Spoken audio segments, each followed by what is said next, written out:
A warning to every content creator when our update for Operation Harsh Doorstop drops. If you have taken over $10,000 in payments from studios we compete with in the last 12 months and you don't disclose that in any review you create about our game, then you and I will have legal problems. You are an independent journalist. You're a paid contractor for our competitor, and I'm tired of watching you all get paid to do hit pieces on games that don't fork over cash to you. TLDR, if you're just going to post fake content attacking games that don't pay you off, then quite frankly, I don't want you covering our game at all. This was a post by the owner and founder of a new game studio that's releasing an FPS type game, basically combating people that post fake reviews or paid fake reviews. Now, this was about 6 months ago and he had some backlash. So just today he posted an update about what he means about all this. Months ago, I made a post talking about how Delta Force was paying off content creators to do positive reviews of their game, and those content creators were not disclosing it. I said that they had a program in the works for a while and they were signing a lot of people to big money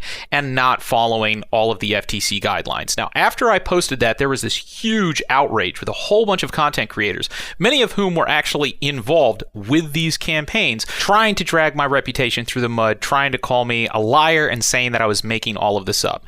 No less than 1 week after me making that post, one of the largest content creators who signed these deals actually came forward and confessed that he had actually done this. He had taken a paid deal, he had done a paid review of Delta Force, praising it because they paid him, and he did not disclose it, according to FTC regulations.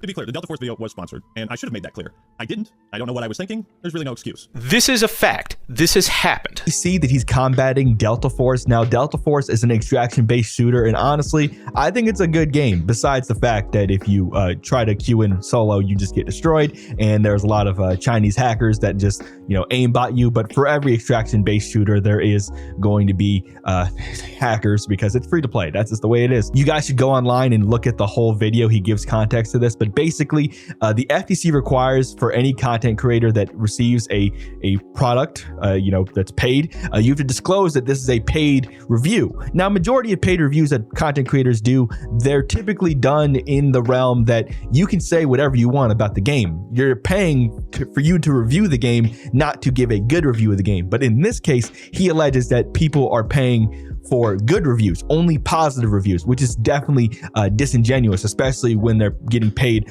so much money. And honestly, if you're a content creator and you need to accept these kind of deals, yes, you're going to be making a lot of money, but unfortunately, you're going to lose the audience. Your audience is going to think that you're just a shill. Yeah, you can review these games, but if you're going to be paid to say something positive about it and it's not that good, then, you're basically screwing over your audience. I feel what's going to happen is that we're going to get a tentpole case that the FTC is going to go after a content creator for this particular thing, and it's going to cause the industry to be disrupted, and people are going to really start looking at exactly what they say in these videos.